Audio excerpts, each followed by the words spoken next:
Well, hello everyone. Welcome back to the channel. Miss Crochet and Coffee here, and you might notice I'm trying to be a little quiet. It is about 5 o'clock in the morning on Monday morning. I woke up and I couldn't sleep, so I decided, okay, I'm gonna get up and get a shower and, start my day, because I guess normal people wake up at this time. I can do it too. Yeah, I'm not liking it. It sucks. Um, I woke up because I felt like something kept biting me, and because I'm a hypochondriac, I will be the first to admit it. I think the worst of everything. Which, before I get started on that, I am working on Mirror de Lis. Mirror de Lis is from Diamond Art Club, so yep, I'm absolutely loving it. It is confetti heavy, but it is, for some reason, it's not bothering me. The confetti usually bothers me in a lot of paintings, but not in this one for some reason. And she's working up pretty quick. She's only a 50 by 28, so I hope to have her done by tomorrow. Either way. But yeah, I was woken up because something was biting me, and I was like, okay, I'm getting eaten alive. Hypochondriac. Oh my god, I have bed bugs. So I like jump out of bed. I rip my sheets off my bed. I see nothing, and I'm like, okay. So I take my flashlight out on my phone, and I'm checking the mattress, all in the crevices and everything. And it's a big bed. I have a California king, so I'm checking every little nook and cranny on this bed. I flipped the mattress off the bed. I'm pretty sure it banged up against the window, which probably was what woke up Mr. Coffee. He's been sleeping on the couch because of his foot, so he comes in and I'm like in my pajamas frantically searching the bed, and he's like, what's wrong with you? What are you doing? And I'm like, I think we have bed bugs. And he's like, we don't have bed bugs. And I was like, something's biting me. And he just happened to glance over at the wall and see that there was a mosquito. Welcome to North Dakota. North Dakota, we found out last year, the mosquito game is real. Like, straight up, these are some gangsta mosquitoes. They will go through your clothes. They will get in your clothes. They will bite you with bug spray on. They think the bug spray is like barbecue sauce for humans. Like, I must have bought in at least $50 worth of bug spray last year. And oh my God, it is time to find an Avon representative right now. I need my skin so soft because oh my God, the mosquito looked like the size of a Buick. And I'm just like, a mosquito? And he goes, yeah. And you just ripped, and I literally ripped it. When I flipped the mattress, I ripped all the sheets off, ran over to the laundry room, which is right across from my bedroom, threw all the sheets in the laundry, put everything on the bed. I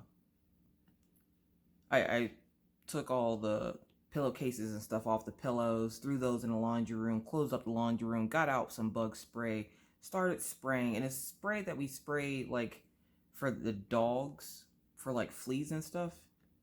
It's some weird spray we got from Tractor Supply when we lived in Pennsylvania. But I start spraying down the room, and I have some ortho spray from when we lived in Pennsylvania too. And I'm spraying down the room with the ortho and the pet spray because I'm thinking, what if it's fleas? I don't see bed bugs, so it must be fleas. And he's like, it's a mosquito. And I'm like frantically running around, and he's sitting there, and he's got crutches. So he's standing there on his crutches looking at me like I'm going insane. And I'm like, you don't know what this is. It was biting me all over. And I have like one bite on my foot. The rest of it must have been mentally in my head because there was no other bite marks on me or anything. There was a little something on my foot, and I'm like, oh my God, it's a bed bug. I know it's a bed bug. I've never experienced bed bugs, so I'm so fearful that it's going to be bed bugs. And last year, I thought we had bed bugs. They were chiggers, which is something that apparently is also common out here. And we had to have the apartment complex come in and spray for chiggers because apparently that's a thing. And I was like, oh my God. When the guy first said it to me, I was going to punch him in the face because I thought he said the N word. And he goes, no ma'am, chiggers. They're like sand fleas. So then I'm thinking, oh, okay, well the spray I have for the dogs also takes care of chiggers. And I remember when I bought the bottle, I was like, what the world is a chigger? Well, apparently it's some kind of like little sand flea or something. I don't freaking know. I just know they're like fleas. So I'm thinking it's chiggers. I'm thinking it's everything. He goes, it's a mosquito. I'm like, and I'm frantic, hair all over the place. I don't rip the hair cap off. I'm sitting there essentially like freaking out. I go to take my clothes off because I'm about to go jump in the shower because whatever it is now on me. And the life of a hypochondriac. So I'm sitting there in my underwear and I'm frantically spraying my room with all these chemicals, and I'm taking everything and throwing it in the laundry and clearing out like my room. And luckily my diamond paintings are safe, so like I for some reason go in my bathroom and go check like the closet to make sure like they're okay, like they're not in there crying or something. I don't know, I'm weird. And he goes, it's a mosquito. And I heard him say it like 3 or 4 times, but I wasn't paying attention because in my mind, every bug on the planet was in my room at that moment. To find out the reason why he was saying it was a mosquito was because there's a giant mosquito on the wall right next to the bed. And have you ever been asleep and you hear the buzzing of something in your ear, and it sounds like a fly or something flew next to your ear while you're sleeping, and you wake up and have that little moment of freak out? I kept doing that, and I went to bed at 2 o'clock. Okay, I couldn't sleep. I went to bed at 2, and then woke up at 4, freaking out about this thing. And I woke up and I freaked out for about 45 minutes, spraying and ripping all the sheets off and all the linens out of the room and everything else for a mosquito. So yeah, yeah, I might have a little issue with hypochondria. It's all right. It's okay. And then he's like, please, I have to get ready for work. Can you help me? So I was like, yes. And he made me promise to not bleach the room. And I'm like, well, I should wash these walls and clean the fan and clean the window sills. And he goes, please don't. When I get like this, apparently the only thing that stops me and calms me down is essentially bleaching everything. And he made me promise that I wouldn't. Can I say that I have my fingers crossed? Because I'm doing it. I'm going to record this whip and chat, and then I'm going to go in that room and douse everything in bleach and fire because, oh my God. And he did get a chance to kill the mosquito. So he's like, you can go back to sleep now. I'm like, the mattress is against the wall. I'm not even sure how I did that because it's a heavy mattress. I'm like, I can't get that mattress back on the bed correctly. The sheets are in the washer already. And he goes, what time did you get up? And I'm like, I don't know, maybe like 45 minutes ago. And I look at the clock again. I'm like, nope, it's been about an hour. He's just looking at me like, okay. And after 10 years, he's used to like weird things like this happening. So he's like, we've never had bed bugs. We've never had any bugs. Luckily, thanks to you and your, tremendous cleaning. He goes, we don't have bugs. Calm your brain. Help me get ready for work. Because I have to help him pack his lunch and stuff because, he's getting it on the good foot right now since he has one good foot. And I'm like, if nothing else, that calf and thigh muscle on that one leg is going to be really, really strong. And then your other leg going to be weak as hell. Either way. But he's doing better. His foot seems to have gotten a lot better over the last 48 hours of him not working. He's had it propped up. And we've been soaking it in Epsom salt. So it regained its color. The top of his foot is actually looking like a foot and not like a marshmallow anymore. And part of me is like, I'm going to kind of miss the marshmallow when it's gone. Like, his cute little marshmallow foot. And he's annoyed with the whole situation because literally, okay, so what happened with Mr. Coffee was he went into work Wednesday morning and there was something up with the trash can. Like it was like the trash can that holds rubber or something, like rubber tires and weird stuff like that, I guess. I don't know. It wasn't like trash. And apparently him and one of his coworkers were in the dumpster because apparently the people that worked in that shop, because if you guys don't remember, Mr. Coffee just transferred back over to this shop. So this was his first day back at this, this was like his third day back at this shop. And so apparently they had overfilled a dumpster and the the borough told them, you guys have to empty that out a little bit because our truck won't be able to lift that with as much stuff as in it, like it's overflowing. So him and his coworker got into the dumpster and started, putting it into the second dumpster that was delivered by the trash people. Well, apparently when Mr. Coffee went to go get out, he climbed out of it and onto the side of it. And then when he went to go jump down, he heard a pop, which apparently it was the pop heard around the shop, because his coworkers were all like, we heard the pop and we looked over and you're screaming your head off. And I'm like, what? And so he heard a pop, and then he went to go grab his ankle, and whatever it was popped again, and he thinks it was his ankle popping back into place. Sorry if that was gross, but if you want to know what happened to his foot, that's what happened to his foot. So then for the last however long, our trip was Saturday last week, and so we're sitting there and he's debating whether or not he wants to go. And I'm like, oh, you're going. The tickets are paid for. You're going, buddy. And I'm thinking, it won't get that bad. We have three planes to hop on. And none of the plane rides were more than an hour and... Actually, no. None of the plane rides were longer than 2 hours. The longest one we had was an hour and 52 minutes, which ended up being an hour and 32 minutes.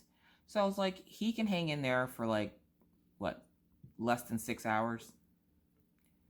So he was like, I don't know if I want to go. And at this point, when his coworker brought him home, she was just like, whatever you guys need, please call us, let us know. If he wants to go out to the emergency room or whatever, just call and let us know what's going on so that we know. And I'm like, all right.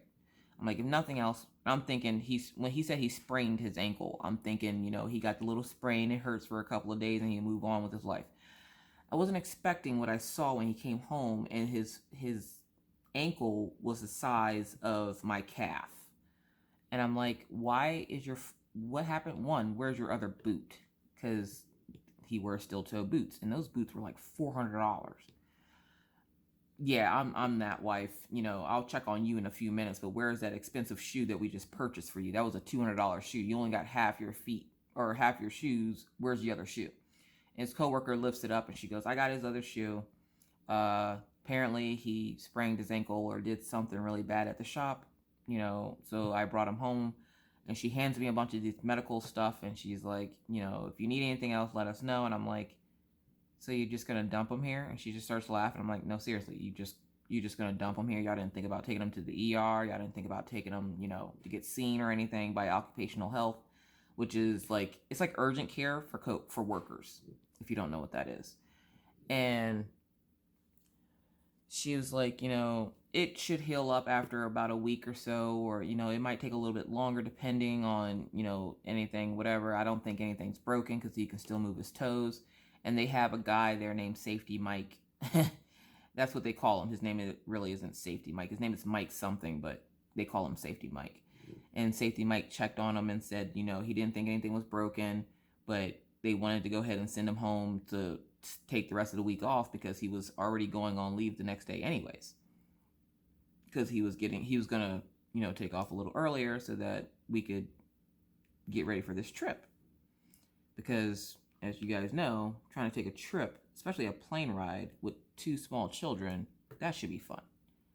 But surprisingly, the kids did well.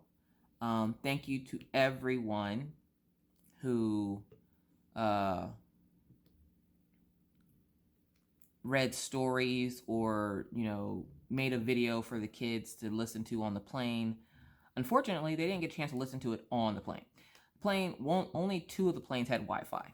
So they listened to it while we were, at the airport, at my parents' house, on the way back, and they're still listening to them. So thank you again to everyone who read stories or sent a video for me to put into my playlist for the kids.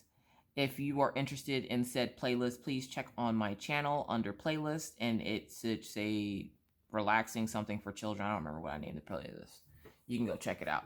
But the playlist is there of all the folks that essentially submitted something for me to add to the playlist. So I want to say it was like, I don't want to say names because I know I'm going to forget somebody, and I don't want to look it up because I'm lazy and it's 5 in the morning. Give me a break, people. I just lost a battle with a mosquito in my room. My room is still destroyed. It's still destroyed. I don't even want to go in there and look in there. I'll get to it eventually.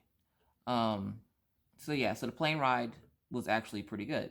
On the way there, Orion, it took him 30 seconds to be like, oh, look, a plane. And then he didn't care. He went playing his games on his tablet. Because, of course, they have games on their tablets that don't require Wi-Fi. So he went to playing his games, like, immediately after, like, the plane started moving. He wasn't really interested in the fact that he was on an airplane for the first time. That's what you call childhood video game addiction. Yeah, we're working on it. And then Maggie, she just sat there in awe. And if I remember, I will try to add pictures into the end of the video of us getting on the plane and everything. It was about this time in the morning that I had to take and park the car at the airport and walk the 1/4 of a mile up the street back to the airport. But yeah, Maggie, she was just in awe of the fact that she was on a plane. She just had this look of pure delight. She was just like, oh, Mommy, we're moving. I'm like, yeah, I know, we're going to go into the clouds. And I don't remember being on a plane when I was little. Apparently I have been on planes before, but of course, when you're little, you don't remember that stuff. So I didn't remember what it was like. And I'm thinking I'm going to have to worry about the kids. Oh, no, no, no, no, no. I was the big baby on the flight. I have really, okay, I don't know how to say this without sounding weird. My little squirrel's there. He's helping me out today. That's Chester. But I have sensitive ears. When I was pregnant with my son Orion, I sneezed and burst both my eardrums. Had to have a bunch of stuff done to my ears, and to this day, they are very, very sensitive to noise. So, I mean, the kids can play, the dogs can bark, that doesn't bother me. High-pitched noises or, like, going up into the mountains of Pennsylvania, that's what bothers me. So we got on the plane, and I'm sitting there, and I'm, like, just as in awe as the kids are, and we let them sit next to the windows since, you know, we're adults, and we're not supposed to be, like, all excited about this, but I'm sitting there like, oh my God, we're on a plane. We're on a plane. And Mr. Coffee's looking at me like I'm entirely insane. So after that initial hour wore off, I was like, oh, we get to get off the plane and get on another plane. So, sorry, I ran out of color. So we got off one plane, got onto our next plane. The flights there were awesome because we didn't have any layovers. And we had just enough time to get from one flight to the other. And because Mr. Coffee was in a wheelchair, because of his crutches, the one plane actually waited for us because, you know, they were trying to get us to the other side of the airport faster. And so they radioed to the airline, you know, we have a customer coming that's handicapped, that's in a wheelchair, and we're on our way to the doors. So they waited for us, and we were the last ones on a plane, which made it a little bit easier for Mr. Coffee because he was using the seats and essentially propelling himself to the back of the plane. So he did fine with getting on and off the plane. And then when we got to Pennsylvania, my mom came and met us at the airport, and I'm looking and I'm like, oh my gosh. And my big thing has been, I couldn't wait for my parents to see how big the kids have gotten since the last time they seen them, because Maggie has had one hell of a growth spurt since we were in Pennsylvania, and Maggie's almost as tall as my mom. Maggie is 6, and she's almost 5 foot tall. And yeah, she's a tall little girl. Excuse me. My mom is 5 foot 5'2" on the weekends, and if you don't know what that means, it means with heels on. And she goes to hug Maggie, and she really didn't have to bend over a whole lot, and I'm like, oh, that's just sad, Mom. And so we get in the car, we go get food because none of us had eaten all day because we were just so excited to get to Pennsylvania. And so we went and got food, and we stayed at the house, and we were waiting to uh, go see my dad. And at this point, we had found out that he had the blood clot in his lung, and I figured something was up that he wasn't telling me because he didn't call me. Like, he called when we got there, but we didn't go see him the night we got there. We went to see him the next day, and he was already in the ICU, and something just didn't seem right. And I kept telling myself, it's just you being a hypochondriac. You're thinking the worst about all the situations, because I do. No matter what it is, I will think the worst. So I was just like, something's not right here. Something doesn't feel right.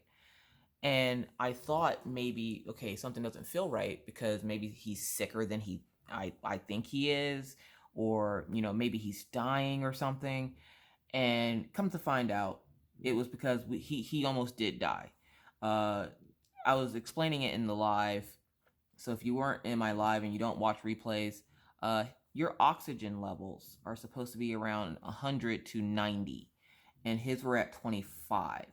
So they rushed him to the ICU to find out that he had a blood clot, or they found out he had a blood clot and then rushed him to the ICU. And I didn't hear from him for, I don't know, like a day or two. And then he finally just called, and he tried to act like everything was all right. And I could tell something was up. I talk to my dad almost every day.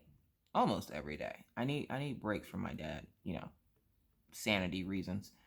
But I could tell something was up, and he wouldn't tell me what it is. He just kept, trying to pretend like everything was fine. And then finally, after we got back to North Dakota, he told me he almost died. And I was like, of course, I knew there was something you weren't telling me. Lying sack of crap. Sorry. So yeah, but he's doing much better now. He will be on oxygen, they said, I want to say for like 6 months possibly. But I don't know, his dad, he's old-timey doctor. He's, trying to cure himself, I guess. I don't know. But he's doing much better. He's at home. His knee surgery went great. It just, apparently the people in the pharmacy and the nurse that he had that evening didn't remember to give him the blood thinner he was supposed to have after surgery. And that's how he ended up developing the blood clot. And at the VA hospital, I don't know how things work if they work like at a regular hospital, but that's a big no-no. You don't just forget to give somebody something that important, and they develop blood clots. So I'm pretty sure Papa had some pretty choice words for that nurse and the people in the pharmacy that day, especially since he didn't get home until Monday. We left Tuesday, so he wasn't very happy with the fact, because he was supposed to come home the day before we got there, and because of the blood clot, he ended up having to stay in until the day before we left. So I didn't get to spend as much time with him as I wanted. And we did go see him at the VA hospital, but the same day we went to go see him, which hit the VA hospital where my parents go is in Lebanon, which is, I don't know, it's like 45 minutes away or something like that from where he lives. And then to drive to Lewistown, which would have been another hour, so almost 2-hour drive to go get Minna, because I wanted to go ahead and get Minna. Yeah, that was Monday, and her last day of school was supposed to be Tuesday, and I'm like, no, you're done with school now. I'm not, no, don't go to school. We're picking you up. And so I made sure to let her dad know, hey, we're coming to pick up Minna on Monday. Apparently he's fussing with her because she can't remember what day I'm supposed to come pick her up. And I'm just like, we're coming to get her tomorrow. She'll stay at Nana and Papa's house with me and the kids and Jordan. And yeah. So, because, her dad has no clue about my channel or anything like that. At least I'd like to think he doesn't. I don't know. I don't talk to her dad. That's one of the beauties of the relationship Minna's father and I have. We don't talk. Not that we really need to, unless there's something important going on with Minna, which even sometimes even that won't get him to call me. But he, sorry, Daisy's back there huffing because she's mad because she's I essentially locked them in their crates so that I could do this, because if I don't, they'll want to go outside at 5 in the morning. I'm not about that life, because if I take them out at 5 in the morning, then they'll want to go out like 6 more times during the day. No, we're not going to break schedule here, folks. We're on a schedule. Either way. So yeah, her father and I don't really talk unless it's something important, and every once in a while he'll drop the ball on that too. But, unless it's something dealing with her, we don't really have a reason to talk. Like, there's a reason why we broke up, because we didn't want to talk. She also has a cell phone, so if he needs to get a hold of her to ask her a question or something, he can just call her. He doesn't have to call me. Minna's had a cell phone since she was like 6 years old. Yeah, I'm one of those parents. Don't judge me. But our relationship works. Like, we don't really, I think we've had 3 arguments since we split up 10 years ago. Actually, it's been like 11 years now, because not even, it's been like 10 years, because I broke up with Minna's dad, and shortly after is when I met Mr. Coffee, and we were friends for a while, and then we started dating and got married and that whole jazz. So yeah, I'm rambling. But yeah, so back to the trip. So then it comes time to leave, and I realize, I'm looking at my dad the day he gets home, which was the night before we left. And we're making sure we have everything. We're packing all of our stuff up, and my stepmom and I aren't close, so like I was just, it's not like anything sad for her. She's just kind of like, oh, okay, you guys are leaving. I don't have to cook, because I made her cook while I was there. And our last night, I decided, let's go out to Texas Roadhouse, because of they don't have them here in North Dakota. You have to travel quite a ways to go find a Texas Roadhouse. Can I just say I love doing the black outline to this? Well, I'm going to say it anyways. I love doing the black outline to this. All right. So, okay, we're only at 30 minutes. So I'm sitting there, and we go to Texas Roadhouse. My dad asked me to bring him back some of the rolls, because, if you know what Texas Roadhouse is, those rolls are off the chain. Chizang. Hot damn, those rolls are good. All right, so we asked the waitress to send us back with some rolls. We're like, we travel long and far just to get some of these buns. And she says, sure. She gives us 2 boxes of rolls, and we forget them at the table. Why? Because little Miss Maggie wanted more peanuts, and was essentially, because they keep the peanuts on the table. Well, one of the other tables had left, and she kept trying to sneak over to their table to get peanuts. And the waitress, after you pay them, they disappear. They disappear into the shadows. You never see them again. So I couldn't even ask the waitress, could, we get some more peanuts for our table? And the bucket wasn't full when we got there in the first place. So I was like, well, the bucket's not full, and I don't eat the peanuts on the table, because you don't know how many hands were in that thing. Usually they scoop it up before you get there, or when you get there, and they did. But then I don't know, something happened where we didn't get a full bucket of peanuts. Oh, it spilled. They cleaned it up, but she didn't refill our peanuts. So the kids were angry because they wanted more peanuts, but, I was like, I don't want you to fill up on peanuts before you eat dinner. And so we ate dinner, and we go to get the rolls and leave, and then Maggie's, she's hunting peanuts down on other tables, and I'm like, please don't, that's so disgusting. Miss Coffee is also a germaphobe. I'm learning a lot of things about myself with this channel. So I'm a hypochondriac germaphobe. Awesome. That's an awesome combination. And so I'm freaking out, and I have the hand sanitizer and the wet wipes in my purse, and I'm wiping her face and her hands, and I'm don't eat stuff off other tables. And there was nobody at the table that she was trying to get the peanuts from. I think the people ended up leaving because the wait time was outrageous. Either way. So we had dinner. We went back to my parents' house, and I went to go say goodnight to my dad, because we were sleeping in his man cave. The kids were sleeping upstairs with the other kids, my sister's kids that stay with my parents. And so I went to go say goodnight to my dad, because I didn't think I was going to see him in the morning, because we had to get up hella early to catch the flights.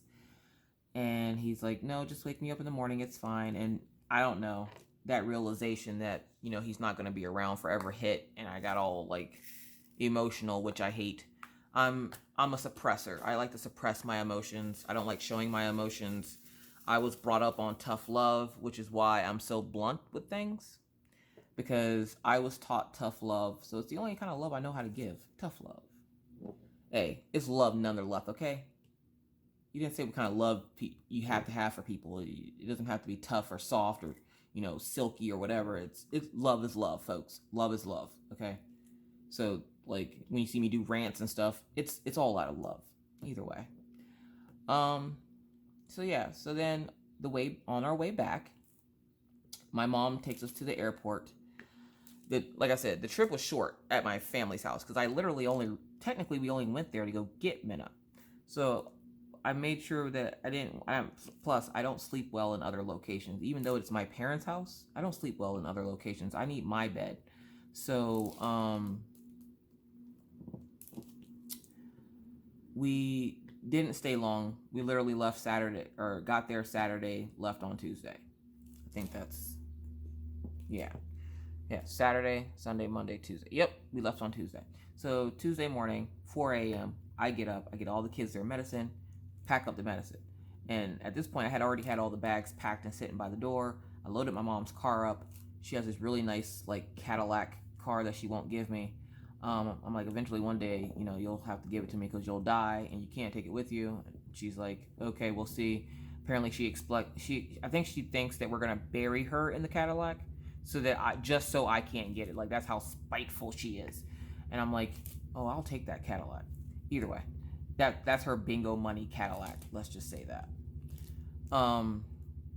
So she gets up and she's waiting for us to get ready. Takes us about 20 minutes to get ready, and she goes, "What are you, like, super mom?" I'm like, "Nah, I don't know.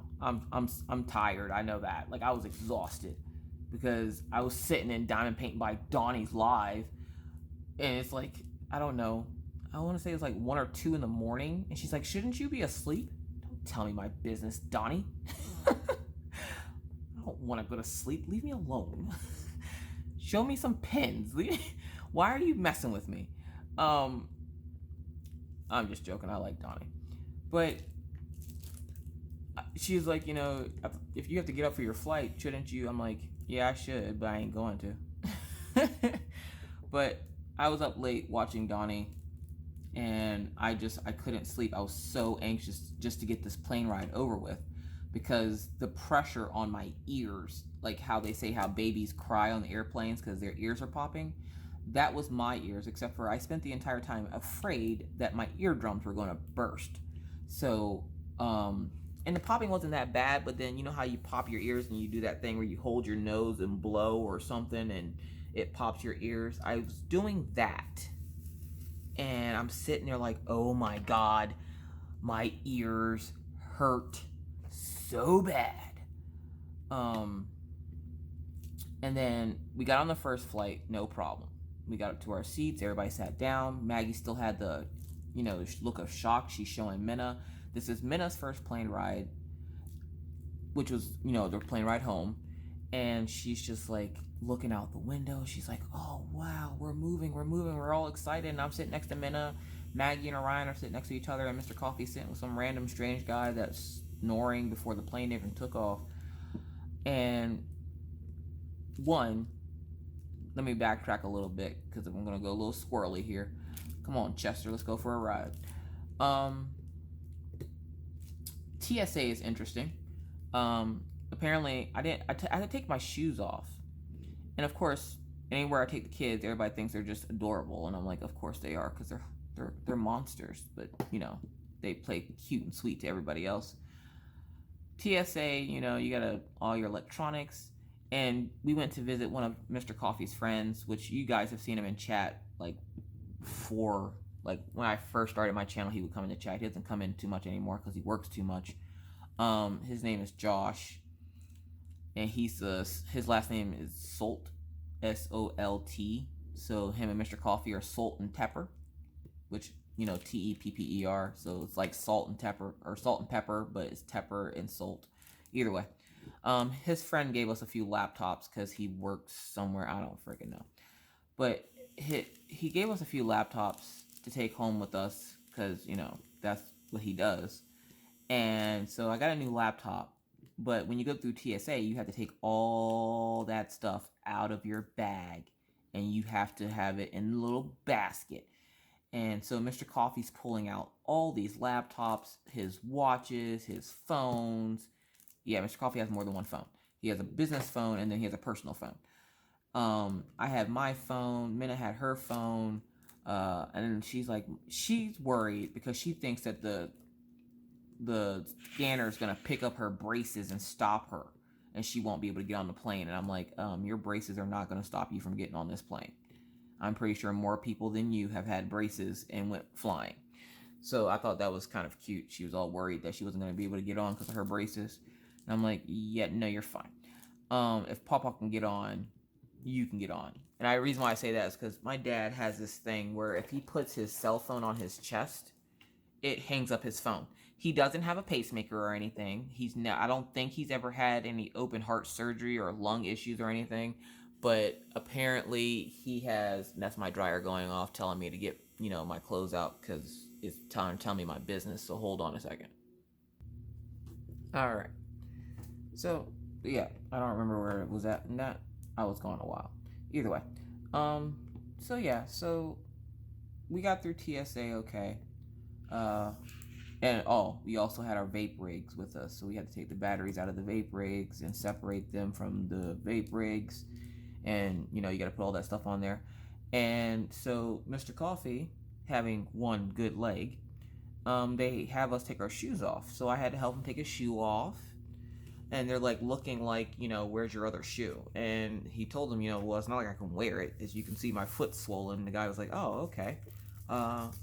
So they let me and the kids go through the scanner that you just walk through, like the metal detector. But then Mr. Coffee had to go through the full body scan, which is the one you have to stand there and have your arms up and let the thing go around you. And we were talking about why they do that because, I don't understand why the kids don't go through the walkthrough one, but the adults do. And then I think we came to the realization that it could possibly be because of child pornography. Because of the way that it scans, it can see everything. So for the sake of, not being inappropriate, they let the kids go through the other scanner. At least that's what we think anyway. If you know the answer to that, write it in the comments.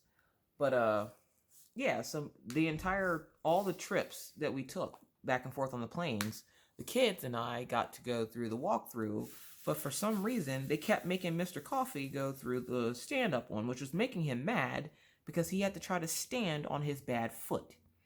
And they obviously saw that it was swollen. They seen he was on crutches.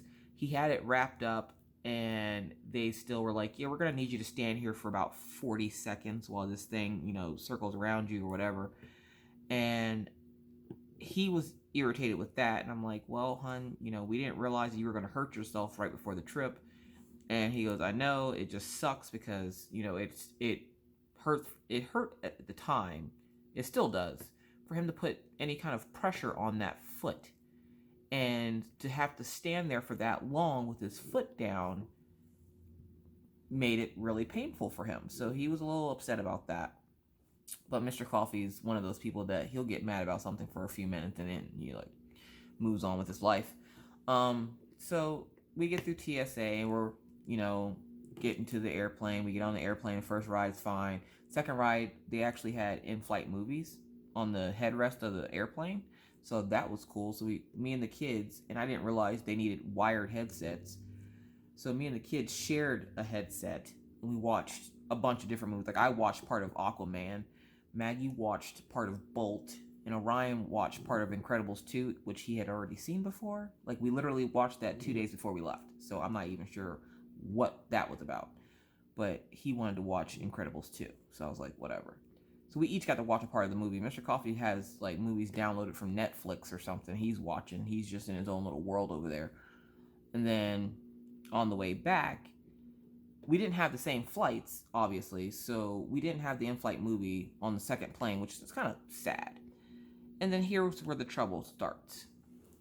So on our second plane, and I don't know if the flights were just booked that close together or what, but for some reason, our third plane home was boarding for 15 minutes before we even got off our flight. So usually what they would do is call down to the other plane to let them know that they have people that are handicapped that are coming to the next plane to hold on for a few more minutes. Literally, we get off the plane, the guy for the wheelchair comes and helps Mr. Coffee get into the wheelchair. Mr. Coffee grabs, because we had to bring Maggie's car seat and we had to pink tag it, which means, we can carry it through the airport and everything, but we can't, we're not going to take it on the plane. That's just extra crap we have to carry on the plane. So, which, by the way, those cookies they serve on the airplanes, if you know the name of them, also write that down below, because those things were delicious. Either way. So, we get our car seat. Everybody has their backpacks because we packed light. We were only going to be gone a couple of days, so Mr. Coffee army rolled everybody's stuff into their backpacks, and I army rolled myself because I'm an army brat. So everybody's got their backpacks on, and we're essentially running through this airport. We go to pass by a bathroom, and the guy asks, do you guys have to go to the bathroom? And I'm like, no, we just need to get to our next flight. We can go to the bathroom on the airplane. To which then the guy goes, oh, let's see your tickets to see where your airplane is. And I was like, okay. So we give him the tickets, and he goes, oh, it's gate C. And I'm like, okay, C as in cat. And I'm like, I don't know if that means something or I'm supposed to care about that, but could we just get there? And he goes, oh, you guys aren't going to make it. And I'm like, excuse me? He goes, it's on the other side of the airport. And I'm like, okay, well, let's just get going then. Let's haul tail over there. Now take it, we're on the way back home. So we have Minna, Orion, Maggie. And he goes, we're going to try. He runs for 2 seconds and stops at a podium where some guy is just sitting there eating lunch or something. And he's telling the guy, these folks aren't going to make it to their plane. Could you call an electric cart? Sorry about that. Kid woke up. But he's like, could you call an electric cart? Because these folks aren't going to make it. And so I'm sitting there like, oh my gosh, can we just go? And the guy told him, if you stop talking to me, you can actually make it. And so the guy's like, we're never going to make it. We're never going to make it. And I'm like, could we just, try to make it? Could we stop saying we're not going to make it and just go?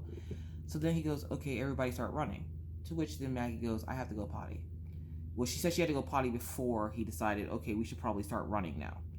So we are essentially running through the airport after Maggie gets out of the bathroom, because at first he tries to run without the kids. And I'm like, no, my daughter's in the bathroom. I'm like, you waited too long. She had to go, and I don't want her to wet herself. So, she was still in the bathroom, and we're trying to run to the next plane. And I'm like, oh, no, we're not leaving my kid. And he goes, well, we have to hurry up because you're not going to make this flight. And I'm like, well, if we're not going to make it, then why do we need to hurry? That makes absolutely no sense. So then he starts running, trying to run with this wheelchair. And I'm in tow with 3 children, and Maggie's getting tired.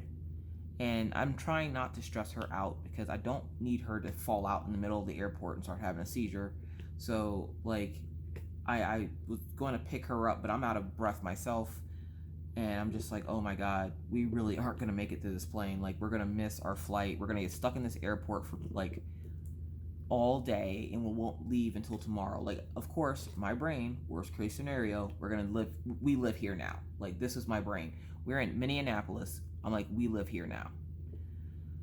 Well, he stops again to tell one of the other wheelchair guys that we're just not gonna make it.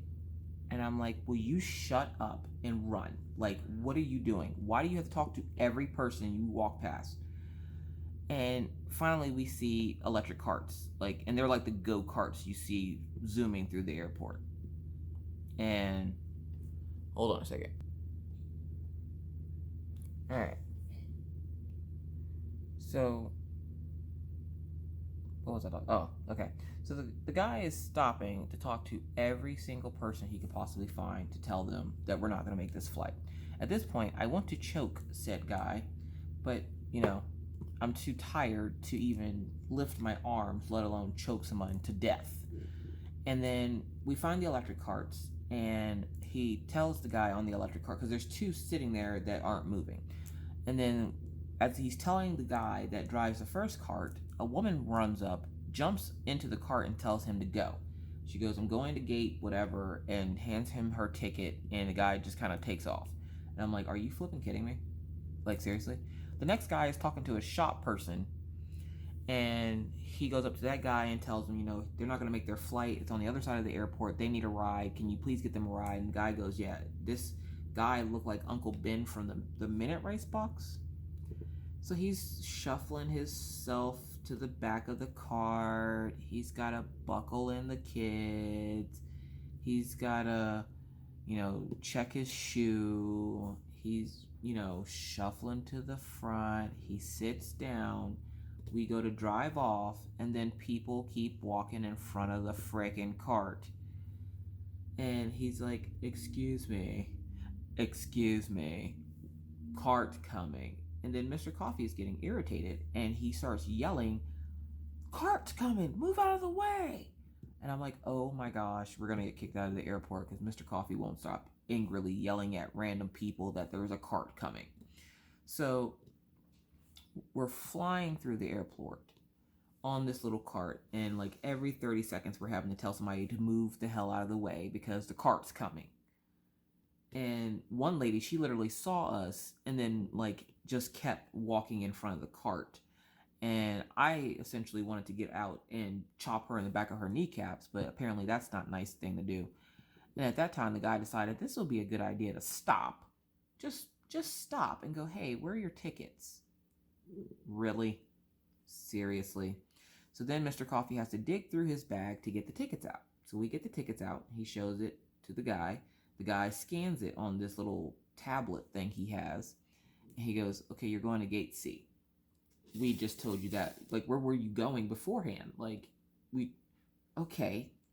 What, all right. There were so many questions, but not enough time. So he starts, you know, zooming through the airport again, and we're yelling at people to get out of the way. There's a cart coming. Get out of the... They would be coming out of the stores, which one... Who in the world is shopping at these expensive stores in the airport? Look, I'm balling, okay? I'm balling on a budget. And it killed me just to spend the $22 for the little dingle thing that Minna needed for her cell phone to connect a wired headset. Let alone just people in there with shopping bags like it's a mall. You know how expensive stuff is in there? Like, I watched one lady with, like, she had this really cute Coach bag. And she had like 6 shopping bags. Like, she was shopping at the airport like it was a freaking mall. And I'm like, okay, you know, I'm not hating on her, but why are you shopping at the airport? I'm sure Minneapolis has malls somewhere. Anyways, so we finally get close to the gate. And I about jump off this cart because I don't see anyone. I see no one. It's like deserted. And I'm like, oh no, we missed it. You guys, we literally got there as soon as they closed the hatch for the plane. All right. So me not have been on a plane in a very long time, I was like, why won't they just open the door? We're right here. I literally watched them close it. Like, they didn't see me, obviously. But I literally watched them close the gate. We literally missed it by 20 seconds easily. I was so mad. So then they tell us, you know, okay, you missed your flight. And then the cart guy just leaves us there. And I'm like, what are we supposed to do now? I wasn't that calm. I was freaking out because I'm like, no flights in my mind. One, I've always been told since I moved here, no one comes here on purpose. Like, nobody's like, oh, I'm going to come to Williston because that's a great vacation spot. No one comes here on purpose. And I'm thinking, the airplanes are probably like that too. Like, nobody ever flies out here. I'm like, that's probably like the only plane for the next week. Like, my brain was just like, we're never leaving this airport. So I go to the desk and I talk to the lady and I'm like, excuse me, we just missed our flight by like 20 seconds. Could you help us? What are we supposed to do? Because I'm thinking, oh my God, we have to buy more tickets. That's going to be a hell of a lot of money. Do we have enough money in that account? Oh my God, we're going to get stuck here. We're going to end up living in Minneapolis. Worst summer ever for Minna because she's supposed to be going to Williston and we're stuck in Minneapolis. And, we're going to have to start our life anew. All of our stuff is going to be abandoned. What about the dogs? Like, this is how my brain works, folks, okay? It's crazy in there. So I'm like, we're never going to get home. And that's all I wanted. I just wanted to come home. I missed my couch. I missed my dogs. I just wanted to come home. It was nice to see my little dog, though. I forgot how small he was. He was so tiny. He kept running off from my parents' house. It was hilarious. But I'm like, I want to go home to my dogs. I want to go home to my couch and my diamond paintings. I don't think I've ever missed diamond painting so much in my entire life. I didn't diamond paint for almost an entire week, okay? Matter of fact, it was exactly 7 days that I went without diamond painting. So can I tell you how happy I was to come back, even to that crappy little diamond painting that I finished from Diamond Painting 911? Oh my God. Anyways. So I'm talking to the lady and I'm like, what do we do? And she goes, oh, I don't know. Talk to the lady over there. Oh, okay. So right across the terminal from her, a few feet away, is another terminal, and there's a lady at the terminal. So I was like, okay, we just go talk to this lady. She's going to help us. I go running over there, and I'm like, excuse me, we just missed our flight. What do we do? And the lady looks at me, and she goes, oh, talk to the lady over there. I don't know. Excuse me. Chick, seriously? So I'm like, all right, you've got to be flipping kidding me. And she's like, oh, I'm like, I'm not talking to the lady over there because she sent us over here, and obviously one of you are going to help me, or neither one of you are going to be leaving for the day because I'm going to just sit here and cause a ruckus. And Mr. Coffee's looking at me. He goes, you better not cause a ruckus in this airport because you're going to end up getting kicked out. I'm like, in my brain, they ain't kicking me out of here. You're going to have to kick, you ain't getting me out of this airport unless you're sending me home. So I'm like, I don't even care. How do I get home? What am I? And the lady goes, oh, well, why don't you just use the phone right there? And there's this random little phone just sitting there chilling between the two terminal desks. And I'm like, what is this? Who am I calling? Ghostbusters? Like, what's up with the phone?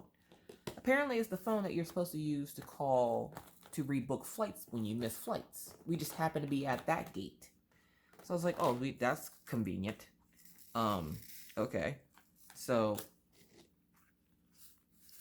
we go over to the phone and I'm like, is there a number we're supposed to dial or something? And she goes, oh no, it just automatically will connect you. I'm like, okay.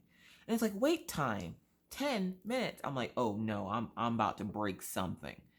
I'm hot, I'm tired, and I just want to go and sit and be on air. Like, I just want to go home.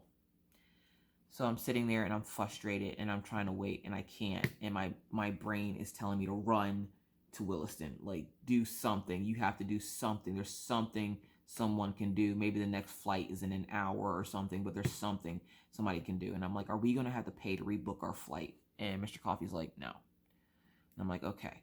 So I don't need to call my dad and take out an expensive loan for tickets. And he's like, no. We'll just rebook the flight, probably for later on today. And when he said that, I'm thinking, oh, okay, maybe we'll have to stay here like an hour or something, which is cool because we'll get to see the airport.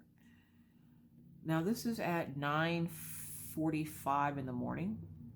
Let me just put that in your head.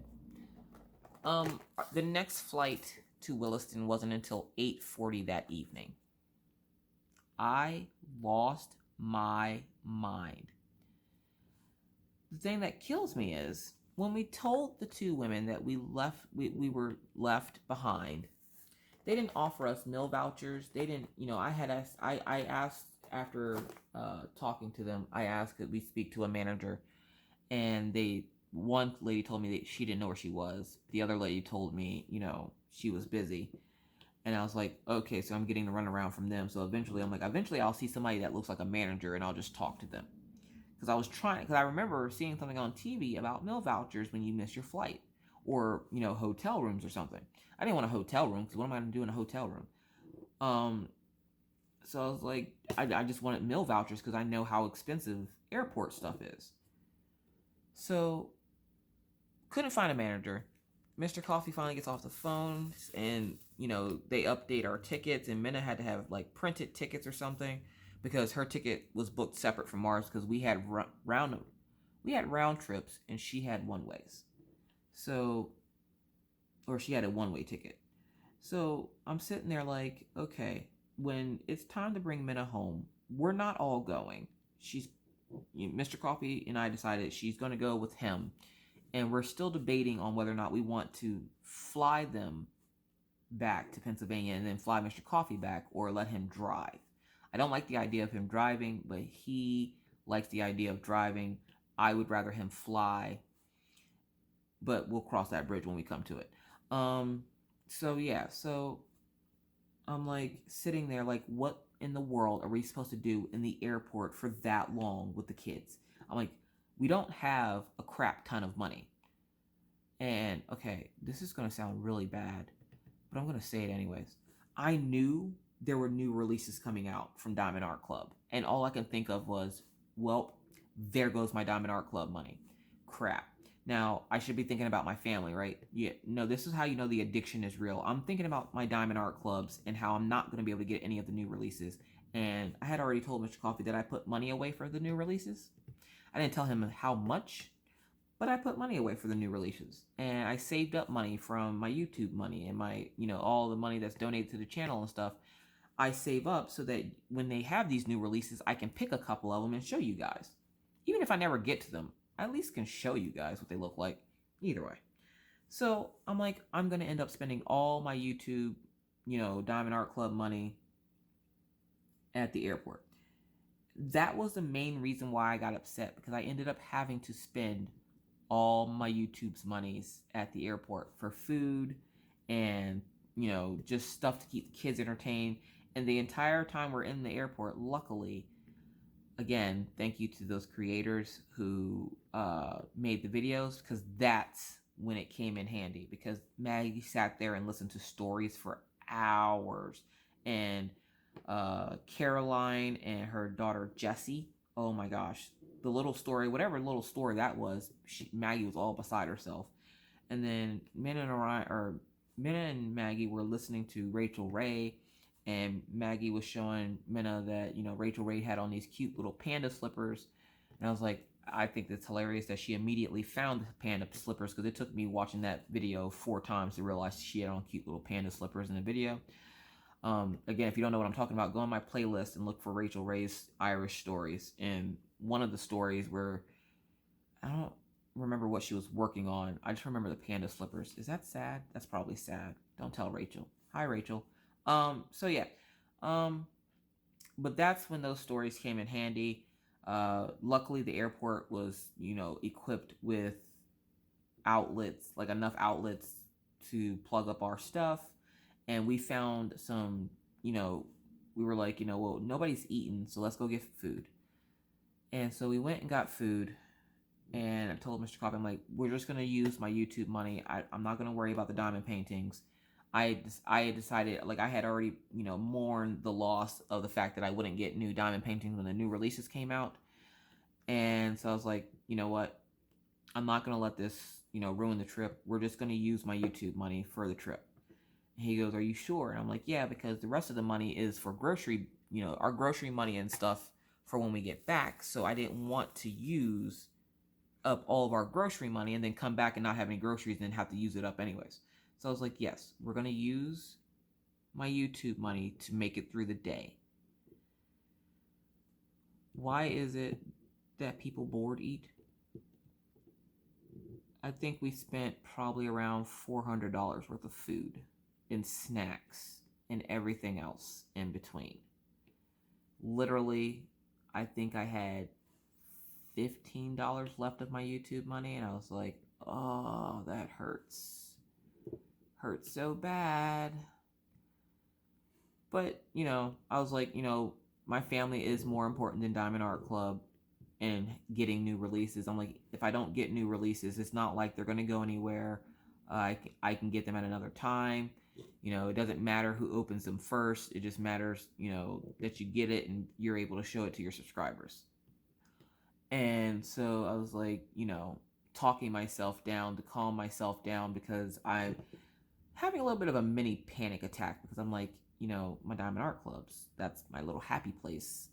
My little happy place is a store called Diamond Art. It's not even a store. It's a website. My little happy place is Diamond Art Club. So I'm just like, okay, well, I'm not going to worry about it. It is what it is. Okay. Hold on a second. All right, new clip. But I'm like, it is what it is. I'm going to just, and try to enjoy the day. I was irritated all freaking day. Not because of the Diamond Art Club thing. I had gotten over that like after a few hours. But the fact that I hadn't smoked my vape all day, and I wanted to go outside. But as you guys know, if you go outside at an airport and you're supposed to be catching a flight, you then have to go back through TSA. So I decided, you know what, bunk it. We're going outside. Let the kids go get some fresh air. They can run around while we, do our bad habits. And the kids didn't seem to mind it too. At least Maggie didn't seem to mind it too much. Maggie or Orion just wanted to get back in so he can play video games. Minna didn't seem to mind it too much. She was just, I think she was just excited to be out of the state. She's never been out of Pennsylvania before, so she was just excited to be on the ride. And me and Mr. Coffee are trying to sit and have a conversation, but I'm so irritated, and I feel really bad. I was so irritated at the whole situation, and he was thinking I was mad because he was hurt, and that's what slowed us down. And he goes, I know I should have just stayed home. And I'm like, look, princess, not everything's about you, okay? And I think that's the part that made me mad, is because he thought it was about him. And I'm like, I'm not irritated about that. I'm irritated about the fact that life is supposed to go a certain way, and for some reason, every time I do something like this, it never goes the way it's supposed to go. And there's nothing I can do to fix it. Like, if there's a major problem, I can't get in there to fix it. That bothers me a lot. Like, it causes me a lot of anxiety. Like, if I don't know why it's like that. It's just, it is. So I tried explaining to him, it's not you. My anxiety is really bad right now because I just want to go home. Like, I was almost in tears, and I just kept saying all day, I just want to go home. I'm not used to being out of the house too much. I don't like being out of the house too much. I make it a point not to leave the house. Not because I don't like people. I like people. I don't mind people. I just this is where I'm comfortable. I like it here. I don't want to leave my house.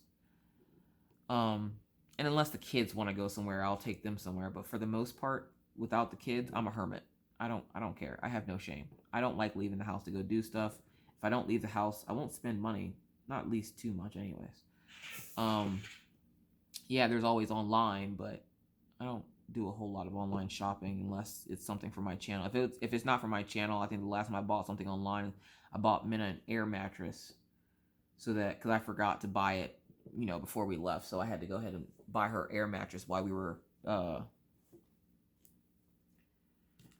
were in Pennsylvania. Actually, no, I think I bought it right before we boarded the first flight home. But yeah, so that was interesting. So we spent half the day in the airport eating, and then walking around looking at some of the stores, just trying to do whatever we could to keep the kids entertained. But it's hard when you have a child as small as Maggie to keep her entertained long enough to sit still or not cause a ruckus or make a mess or whatever. And after I got over the initial shock that, we were stuck in the airport and that we weren't going to be going home anytime soon, I was like, okay, try to stop being so irritable. And I try to control my temper as much as possible. And lately I've been doing a really good job. like I said, I got an email from another YouTuber, telling me essentially about myself and saying that, I'm not a good YouTuber. And at first, all I wanted to do was cuss the person out. And then I decided, no, maybe she's right. And that's the reason why you guys haven't seen me around a whole lot, except for in select lives, I will pop up. But I've been trying to stay out of the scene because I want to stay out of the drama and everything, because she also called me, or she also said that I am always in the drama some way or another. And I'm like, well, if I get drug into it, I can't help it. But apparently I'm just full of drama. And another creator said the same thing, is I'm just full of drama. And I'm like, you know what? It is what it is at this point. People don't like it when you're real. They try to, make you feel bad because they're jealous that they want to be like you and they're not. So they try to tear you down. Not saying that those creators are jealous of me, but, it could be that. I don't freaking know. But apparently, yeah, I've been essentially trying to stay to myself and try to stay out of the drama, which it lasted about 30 seconds. Because there was more drama this past weekend. I'm not going to go into it, but it is what it is. I'm just going to say this one little point on it, because, of course I got to speak on it. If you're going to accuse somebody of doing something, at least have proof before you send out the goons after them, or you decide to make a rash decision that could possibly affect someone's livelihood. Because if you go after somebody when they haven't done anything wrong, you're the one sitting there with egg on your face. That's all I'm going to say. Either way.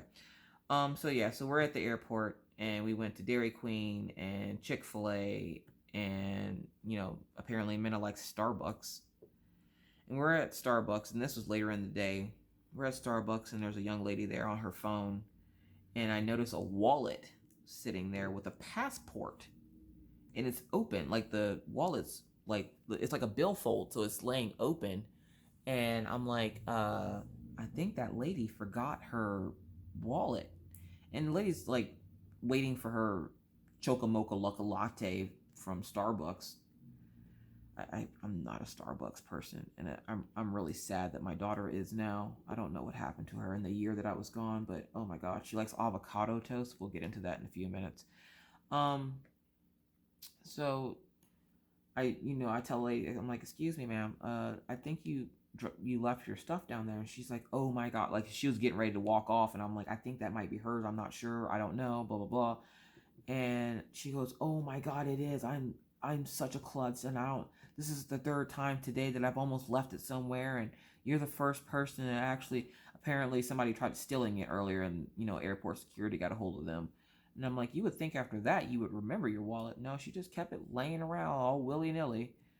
And Minna wanted some kind of dragon eye or dragon bubble tea or something. I don't freaking know. I don't drink Starbucks. And, that's the other thing I wanted to address. So when I think it was in Donnie's live, apparently she's the same way as me. Because everybody kept asking me why hadn't I had coffee in 5 days. And it's because I do not and will not drink coffee outside of my house. I have once when I met my subscriber Deb. Hi Deb. That's the first time I've ever drank coffee out of my house. I'm a creature of habit, which is why I tend to do a lot of the same things. I like Diamond Art Clubs. I buy a lot of Diamond Art Clubs. I don't like to leave the house. I essentially have the same routine, same schedule all day. I am a creature of habit. I can't help it. I don't care. Even if I could have it, I still want to be a creature of habit. So yeah, the lady, as I go to pay for Minna's Dragon Eye Bubble Latte Crappuccino, the lady pulls out her wallet and she goes, here, let me get that for you. I just want to say thank you again so much for being honest and, and for helping me. And I was like, oh, well, you don't have to pay for it. I appreciate it, but I'm like, I can pay for it. I was extremely grateful that she did pay for it, but, I kept telling her, like I tell you guys, when you guys want to buy me stuff, I'm like, you guys don't have to buy me or do anything for me. If you want to do anything for me, be kind to each other. That's something you guys can do for me. I don't need gifts. I don't need, whatever.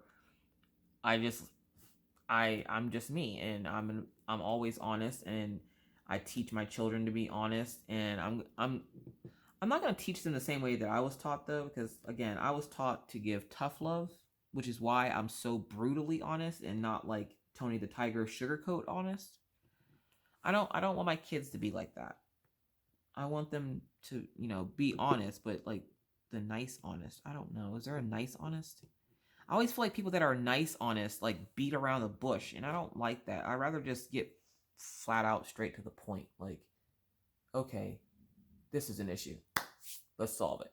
Like, I don't want to beat around the bush and, do loop-de-loops and all this other crap. How cool is that design on there?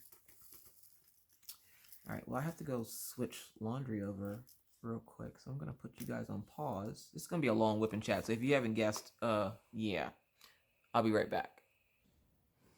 All right, I should be good now. So, yeah. So we were stuck at the airport.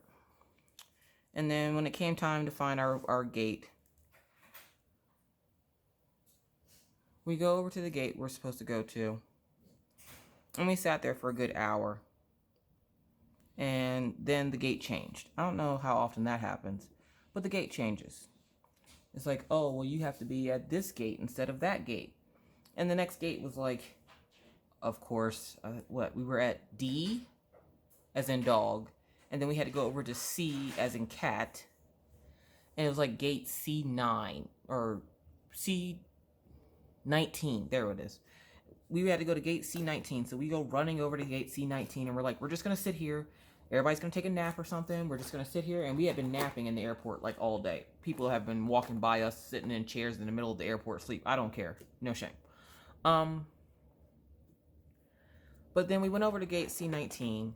And then maybe 30 minutes before the plane was supposed to board, it changed again to C20, which was right there in the next, like right next to C19, obviously. So we just sat there. We're like, okay, we're at least it, didn't move too far where we have to go uproot all of our stuff again because we had the car seat.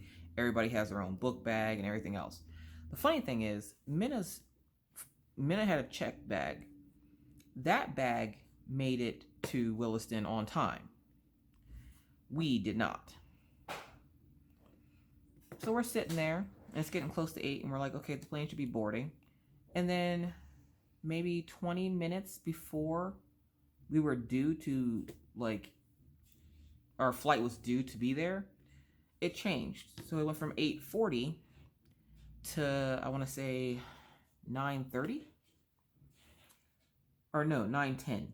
And I was like, are you freaking kidding? Okay, you know what? I'm like, it's fine. It's fine. It's only a couple more minutes.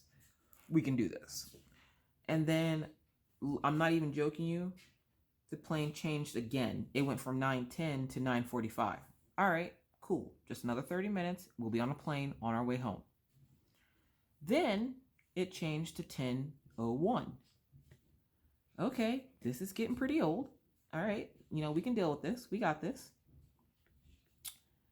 And then at 9:45, it changed to 10:41. At this point, my blood is boiling. My eyes are red because I am seeing red. I am seeing fire and brimstone. I am in my own personal hell. I am stuck in an airport, and every time it gets close to us to board the plane, it freaking moves. Here, apparently, there was a storm in Fargo, which is about 5 hours from us. And the plane that was supposed to be coming to get us to take us to Williston was stuck in Fargo because it couldn't fly because of the storm. And when they told us that, I was like, okay, cool, I can deal with that. Now take it, I had to spend all day pushing, because after the wheelchair people left, I got to push Mr. Coffee around the airport all day. So on top of pushing him around the airport, trying to keep up with the kids and everything else, I'm stressed out to the max. I literally got my hair cut before we left for our trip, and it's in a mohawk. And I put it like that because I knew if I didn't put it in a mohawk and I got stressed out, I would start pulling it out. Like, I literally will stop pulling my hair out. It's not like I have like some kind of disorder or something where I'm pulling it out. I will grab the sides of my hair and just pull when I get frustrated. It's a weird thing I do. I don't know why I do the things I do, people. It's just how I am.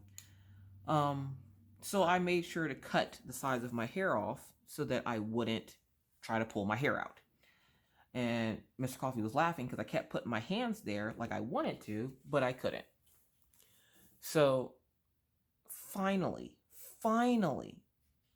I go up to the desk and I told Mr. Coffee, I'm like, take the kids, take them to the bathroom because we should be boarding our flight soon. He said fine. So he got in the wheelchair and he was complaining all day about his foot hurting. And I'm like, there's nothing we can do right now for your foot. I'm sorry. Literally, there's nothing I can do for you here. Another reason why I wanted to go home so bad, because I knew he was in a lot of pain. And so I'm like, just take the kids to the bathroom. I'm going to go up to the desk and talk to the lady real quick. Because one, I wanted to know why they kept switching the flights, because they didn't tell us at first that it was because of the weather. They just kept telling us that the board kept telling us that the flight time was changing. So I go up to the lady that finally showed up at the desk, and she's telling us it's because of the weather. Okay, cool. The weather. I can't control the weather.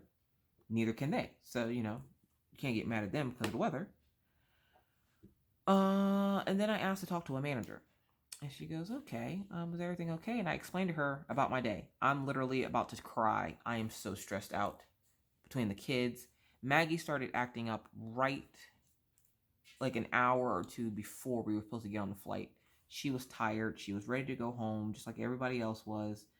And she started acting. That's what Maggie does. When she's tired, she will act out because she's trying to keep herself awake. And I'm telling, Mr. Coffee, just take her to the bathroom, have Minute go in with her, you go in with Orion, you guys go to the bathroom. He goes, what about you? And I'm like, I'll be fine. I just want to talk to the lady real quick. And he just kind of looks at me because he knows that look, and he's like, don't get kicked out of the airport, please. And I might have gotten detained a little bit. Just a little bit. Just, they just, when they just detain you and tell you to calm down and stop causing a ruckus. Apparently at that point in time, Rachel Ray was messaging me. And so, yeah. Anyways, so I was like, I'm not going to get detained or anything again. I'm good. I just want to ask them, what's going on. So I go up to the desk, ask to talk to the manager. The lady says, fine. Maybe 10 minutes later, this lady shows up, and I unleash unholy hell upon this lady. I'm explaining to her how we spent all this money in the airport today because, we got stuck here because, the people didn't relay to the plane that we had a handicapped person. We missed our flight, blah, blah, blah. And she goes, why didn't they contact me? I'm like, oh, now you're really about to get it. And I couldn't even be mad at her because technically she didn't do anything wrong. So I'm just frustrated at this point, and I'm unleashing unholy hell on this lady. I did later apologize. So for those people that are about to be all extra in my comment section, you're so mean. No, I did apologize to the lady, but we all have that time where we're super stressed out, and at this point, I smell like hot cheese and old garbage because I haven't showered all day, and I'm wearing God knows what. I don't even remember. I think I was wearing tights or something, but I looked as awful as I felt, and I was just exhausted from pushing Mr. Coffee around to, chasing the kids or running Maggie back and forth to the bathroom. I was so stressed out. I don't think I've been that stressed out in a very, very long time. And on top of that, no vape, no coffee, 5 days. Well, no coffee for 5 days, no vape for like 12 hours. I went 12 hours without my vape, which is odd because I never go 12 hours without my vape. And I'm just sitting there and my throat's like, it's not itchy, but I guess it's scratchy because I just want to vape and I can't. And so I had nothing left, and everything that all the energy I had left, I gave to that lady when I gave her holy hell, and she was in tears. And she walked away for a few minutes, and she came back, and she told me to calm down, or she was going to have to call security again. And that's right, of course, right as Mr. Coffee walks out of the bathroom with the kids, and I'm like, crap. And he goes, what did you do this time? I'm like, I didn't do anything. I just wanted to talk to the lady. I asked her some questions. And he sees her drying her face, and he, looks at me, and I'm like, don't look at me like that. I I was asking questions. So, she, apologized profusely for what had happened. She said, that should not have happened. They should have called the other flight. And I'm like, I know what they should have done, but what they didn't do was call the other flight, which is why we've been in your airport for 14 hours. And I'm like, I've spent so much money in this airport right now. Like, it is ridiculous. And she's like, did they not give you meal vouchers? And I'm like, no. I'm like, I tried to get them to contact you so that we could see about getting meal vouchers because, I know that if you miss your flight or something, sometimes they will give you meal vouchers. I'm like, I tried, but apparently nobody knew where you were or you were busy. And she's like, again, I'm just really, really sorry that this happened to you. She's like, there's nothing I can do about it now. I'm like, oh, obviously, because we're literally about to get on the plane. Literally 10 minutes before we get on the plane is when I start talking to this manager lady. And she's just like apologizing and apologizing and apologizing. And I'm like, not that I don't appreciate your apology, but right now it's the last thing I want to hear because your apology is doing nothing for me. So she walks off and I'm thinking, okay, that's the end of it. It's done. It's over with. I said my piece. I'm just going to get on this flight, zone out until we get home. Because, of course, the entire flight, I'm going, we're going down. We're going down. Why does this plane sound like that? We're going down. I freak out about everything. Don't worry. I have to freak out and then I'm cool. I'm cool. And she comes back right as we're getting ready to board the plane. And she goes, I want you guys to get on the plane first. They usually do like their diamond members or something. And I'm like, I'm a diamond member with Diamond Art Club. And they usually let their diamond members on first, but they did the handicap and people with small children first so that we could get on first because we were the only people on that flight with small children. And one lady had like a little dog or something with her. And I'm like, oh gosh, there's a little dog. But, yeah, she comes back like a few minutes before we were supposed to get on our flight, and she hands me this bag of stuff, and it's like snacks and coloring books, and I'm like, are you flipping?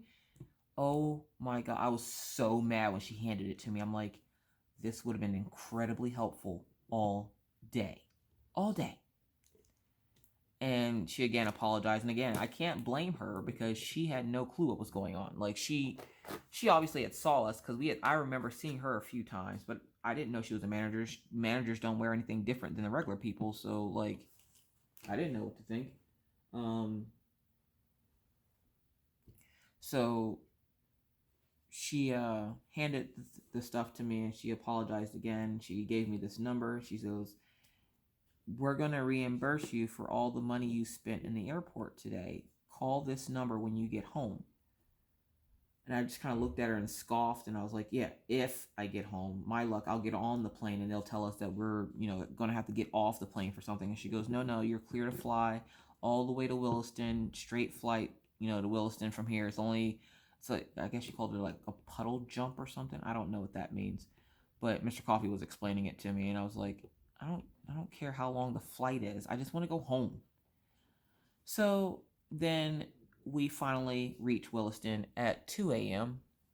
And luckily, like I said, Minna's bag made it to the airport on time. So Minna's check bag was waiting for us. And we had to go pick up her bag.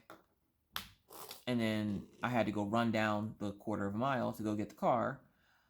And then bring it back up because, of course, everybody's sleepy and Maggie's crying and Minna's half asleep and Orion's like dead to the world and Jordan's in pain and I'm just like exhausted. I'm just so exhausted.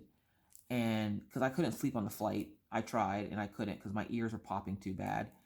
And so I'm like, oh my God, just please let me just run down to my car. I missed my car because I was driving my dad's car in Pennsylvania. And where he has a really, really nice truck. It's like a GMC Sierra or something. He has a really nice truck. I don't like driving other people's vehicles. I like my car. It's my car. I'm really particular if you can't tell. So I missed my car. So I ran up to my car and I'm like, oh, my baby, my sweet, sweet Lola. And I jump in and I get all my stuff. And luckily for me, I paid for an extra day on the car parking. We got there June 1st and I paid up until the 5th. And we got in literally an hour before the ticket would have ran out. So I was like, that was close. Also, luckily, I paid for an extra day of dog boarding because there was no way we were going to be able to go pick up the dogs the day we got into town. So that was already taken care of, and I paid for that before we left. So that was lucky on my part. But I couldn't remember if I ordered Schwann's. And since my Schwann's comes on Tuesdays, I was freaking out that there was like rotting chicken in front of my door all day. And I didn't want to tell my apartment complexes, what if they steal my chicken? So I wanted to rush home and see that. And then I remembered, oh yeah, we were supposed to get home at noon and then run over to Walmart quick to get groceries because we didn't leave anything in the house because we were going to be gone for a few days. And I was like, forget it. We'll just get some, we'll get some, what is it? Convenience store milk, which is like, I don't know, 70 cents more expensive than the store. And I'm like, at this point, I can't go to Walmart. I can't walk that whole way. So I'm like, we're just gonna, and the funny thing is Walmart, Walmart is right next to the airport here. Like literally it's the next block over is Walmart from the airport here. So I'm sitting there like, yeah, I'm not going to make it. I'm just going to go up to the grocery store. We have a grocery store or a convenience store named Racers here. And so I went into Racers and the guy's like, hey, it's been a while since I've seen you. And I'm like, I've never been in here before, but okay. So I just kind of played along. I was like, oh, hey, you know, whatever. Cool. Just need some milk. And he goes, all right, we'll see you later. Oh, okay. I didn't know who that guy was. I was too tired to care. So then I get back in the car and we get home. And I'm like, well, Minna, welcome to Williston. And she just is kind of looking at me like, okay. And we come into the apartment and she's looking around. And I'm like, what do you think? She goes, it's smaller than I thought. I'm like, well, yeah, I told you it was an apartment. Apartments aren't like houses. They're not huge. Because we went from a house that had 2 living rooms to an apartment. So, like, to her, she was just like, wow. And then I got kind of, you know, whatever about it because, you know, I felt some type of way because I was like, oh, she hates the apartment. She doesn't like, I love my little apartment because it's not as much to clean and it's really easy to maneuver. So I love my little apartment, and I was like sitting there thinking like she's like judging my apartment, and I felt some type of way like, whatever, little kid, you don't know nothing. It still cost me like $1,500 to live here, so you leave me alone. Yeah, the rent here is ridiculous, by the way. So we get everybody in, we get everybody, you know, settled. I get the kids in bed. Now, Mr. Coffee, again, Mr. Coffee has to sleep on the couch and prop his foot up. So, because it's his right foot that's messed up. So, because it's his right foot that's messed up. Hold on a second. What is that? Alright, I don't know. That's not my business. Because it's his right foot that's messed up, of course, that's the foot that angles towards me when we're in bed. And I told him, I'm like, I don't want to run the risk of kicking that thing. So he went ahead and decided that he was going to sleep on the couch until his foot got better. He hates it. I hate it. I'm not used to sleeping without him now. So now it's weird. And we just talk through the wall until we both fall asleep. The first night, I was just going to sleep out here with him. And he was like, no, you're exhausted. Why don't you go get some rest? I'll stay out here. And I'm like, well, I know you got to stay out here, but I want to be out here with you. And part of that was just, I didn't want to go to bed without him. So then we wake up the next morning and I had to run out to go get, wake up the next morning, I had to run out to go get the dogs. And the kids were eating breakfast. So I had to get up, get the kids their medicine, get Mr. Coffee, whatever he needed to get settled, run out to go get the dogs. Go pick up the dogs. Apparently, Killian got into it with one of the dogs, or one of the dogs essentially got into it with Killian because Killian's not fighting nobody. Killian won't fight himself in his sleep. But one of the dogs got a hold of him and scratched his snout. And all it did was remove the hair from that little spot on his snout. And the lady let me know, he wasn't the aggressor, it was the other dog. And she didn't know what happened, because one minute they're playing and then the next minute she looks over and the dog like kind of bites Killian's snout. And that's the only thing that happened was, and she's like a dog trainer, vet tech person lady. So she was like, I cleaned him up and looked at him and he seems all right. And she goes, it's not affecting him or anything. And I'm like, oh, okay, that's because, when I gave him to you, he was in one piece. And, I guess he's still in one piece, but he's hurt now. But she failed to mention he also had another little whatever above his eye. And so I was like, they're still alive.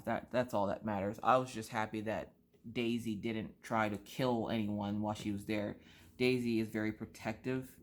And I did message that lady. I messaged that lady like those dogs were my kids. And I was just like, how are the dogs doing? How are the dogs doing?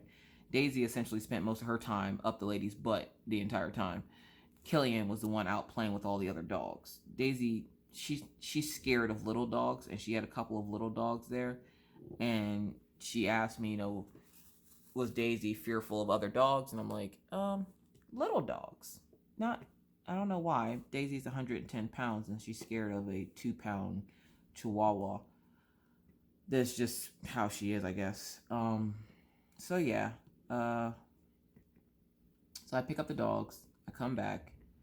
And essentially, I spend the rest of the day catering to everyone, getting everything they need, apologizing. I feel really bad because but while Mr. Coffee's down, we can't really go do anything fun as a family because his leg or his foot. And then with his work schedule during the week, he has to be to bed at a good time. And I'm like, and I was talking to him last night. I'm like, I can't have her come up here for the summer for her to essentially sit in the house all summer. And he goes, we won't, next weekend we'll try to go find or do something. The good thing is it was cold this weekend. Like, I don't know where the cold front came from. And the Alexa kept telling us that it was supposed to snow, or not snow, sorry, wrong word. It was supposed to rain. We were supposedly in a flood warning, but it rained for like, I don't know, 22 minutes the whole weekend. So I'm not sure how and or why we were in a flood warning, but we were. We're just gonna put a little bit of these right there. But we were in a flood watch for the weekend, and it was colder out, so even if we wanted to take the kids swimming, it was too cold. We did get to chase down the ice cream man, though, and she's been walking with me every day to go walk the dogs. Also, again, if you weren't in my live, you wouldn't know. As you guys know, I have been saying for the longest time that I was going to be sending out a package to Rachel Ray. And part of it was fear, because the first time I took the package to the post office, the lady told me it was like $150. And I was like, oh, yeah, Rachel, I love you, but no. So I had to reevaluate the stuff in the box. And I figured if anything, I might just send out another box later on at some point. But for right now, I want to get the first initial box out to her just to check prices and stuff, of how big of a box I can use and all that. So I finally get the frickin' box, because she said something. I think we were in Jeremy Fryer's live, and she said about buying F-bombs from him, and he gave me F-bombs for her like 2 months ago because he figured I'd be taking and sending that package off, because I kept saying I was going to send it off. Now, if I tell you I'm going to do something, I'm going to do it. It might be in my time, but it'll get done. And I'm thinking it's been about 6 months or so since I told her I was going to send that box. And part of that was waiting for stuff to get there, which I'll give it a month for that. But the rest of that was procrastination, because I was fearful that it was going to cost me an arm and a leg, because the way she makes it sound is like it's going to make it cost an arm and a leg. So I pack up, the stuff that I want to send out in the first box, essentially. I'm not going to say I'm sending out a second box. If I do, I do. If I don't, I don't. I'm not putting that pressure on myself again. Oh my gosh. But I sent out I go to the post office to go send the box out, and the lady goes, are you finally in? This is how much, I get to the post office. The lady looks at me and she goes, are you finally going to send that box over to Ireland? I'm like, today is the day. Come on, Sally. Today is the day. Yeah, her name is Sally. And she's like, oh, you really are? I'm like, yeah, I really am going to try to send this box out to Ireland today. So she goes, all right, let's weigh it. And just a heads up, if you want to send something to Rachel, try to keep it under 4 pounds. Even if you have to send multiple packages in smaller packages, keep it under 4 pounds. You don't have to fill out so many slips, okay? The package was 3 pounds, 11 ounces. I was like, it's a baby boy. But I was able to send her out her package. And I was so excited because it's just such a huge weight off my shoulders. I had anxiety about that box because I knew eventually she's going to be like, she's never going to send that box. I might as well stop even waiting for it. Again, if I say I'm going to do something, I will do it just in my own time. It just, I don't know, procrastination, I guess. A lot of it was procrastination, but some of it was fear of how much it was going to cost because she made me think that it was going to be like, I'm going to have to give them my firstborn child. So when I realized that the cost wasn't too bad, I was like, maybe I'll send her out another package in a few months, but, you know, let me get over the initial shock that I didn't spend an arm and a leg. Because I remember somebody sent her something, and it was like $61. And when I went to go give the lady the package, she looks at it, and she goes, you sure you don't want to use a different box? And I'm like, nope, I'm using this box. She goes, are you sure? I'm like, yep, I'm using this box. She goes, okay. So we look at the options, and she goes, if you go priority, it's going to be, or no, if you go first class, which is regular mail, for those of you who don't live in the U.S., it's regular mail. Like, so if I wanted to send it through the regular post office, or through the regular mail, it was going to cost me $61. And I was like, okay, what about priority? To send it priority, it only cost me $57. And I was like, how is priority cheaper than, you know what? Whatever. I don't care. Send it priority. Because then I get tracking and it's insured. Not that any of the stuff in there was worth the $50 insurance, but it was at least insured and she could track it. And then what day was that? I don't remember what day that was that I sent it out, but I sent it out. I had a diamond on my leg.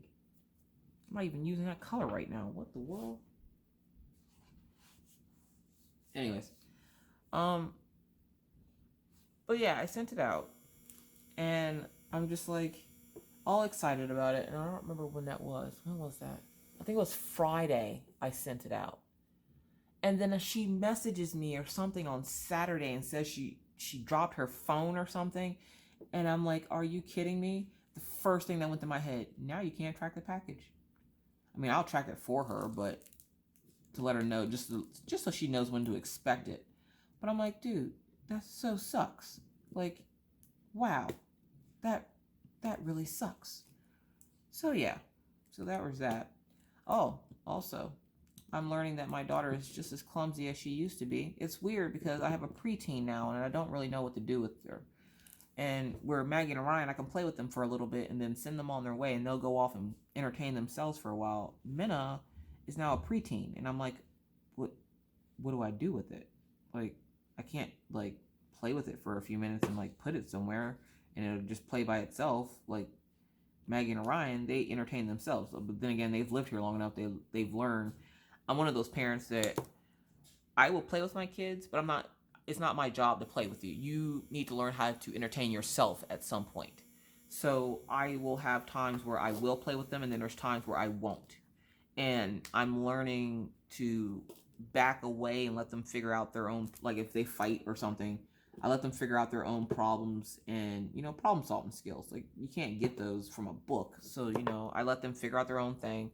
I do my thing. And if they need help with something, I will help them. But for the most part, it's not my job to entertain you. That's why I had siblings for you. And that's why you have closets full of toys. You guys are spoiled, rotten. You have video game systems. You have toys.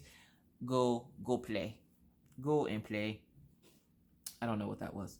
But Minna, because none of her stuff from her house is here, she doesn't know what to do with herself. And because it was colder this weekend, and then throughout this week, everybody was still like jet lagged from the flight and everything, because it is a 1 hour time difference.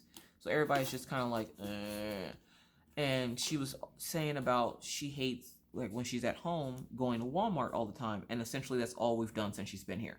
We've gone to Walmart like 50 times. And it's because we had to pick up stuff for Mr. Coffee for his foot. And then we'd have to pick up more groceries for the house. And then we had to pick up this. And then we had to pick up that. And I'm like, oh my God. And then whenever I would get a chance to sneak away, I would record like a video.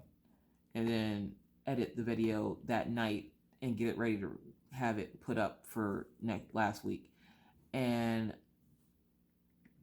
I'm like, I gotta figure out something about like recording whipping chats, which is why this one's going to be so long. Plus I haven't, talked to you guys in like, I don't know what, a week or two. So yeah.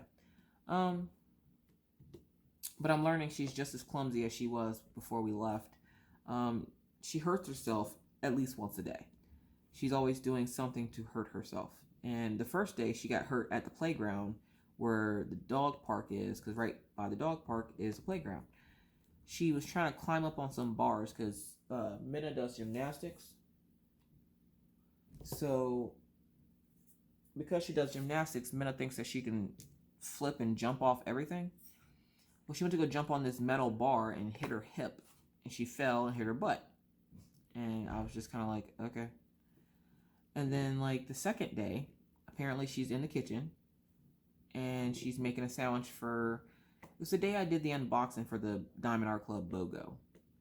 She's in the kitchen making a sandwich for her and her brother as I'm cleaning up after the video's over. Like the video's over, I'm cleaning up the stuff, I'm putting the canvases back in their boxes to get ready to store them in the closet. And I hear what sounds like my screen door ripping and a big thump. And then I hear her like kind of make a noise. So I come out and I'm like, well, what the hell was that? And I look over and she's sitting on the ground outside. My screen is completely destroyed. And because it's a screen door to my my porch over here. My sliding glass door. And I'm like, what the hell just happened? I look over, Killian is laying by the kitchen or the dining room table. Daisy's nowhere to be found, so I figured maybe Daisy got scared and ran off because that happens a lot. I don't know. Daisy's a weird dog. But I'm sitting there and I'm like, what just happened? Like, what happened? And she's looking at me and she's all, hurt. And she's like, I fell through the screen. I'm like, I see that you football tackled the screen door, but I'm not sure why. Like, I'm not sure why you felt the need to football tackle it when all you had to do was open it. And she was telling me that she was making a sandwich, and Killian apparently was trying to get the piece of cheese for her sandwich. So she went ahead and tried to run away from him for some reason. And in her efforts to try to run away, he got in front of her and tripped her up. And she flew through the screen door. So, of course, I picked her up, made sure she was okay. And I'm like, I go look at Killian, and he's sitting on the floor just staring at me like, what? And I'm like, but Killian's laying right here. He looks like he was asleep. And she goes, I swear he was just chasing me. I'm like, okay. Now, it sounds like something, excuse me, it sounds like something Killian would do. But I'm just saying he was just laying there. So, I don't know. But yeah, so I'm hoping she's enjoying her time here. I mean, yeah, we can't do much of anything right now. And money's tight because of the fact that we had to spend all that money.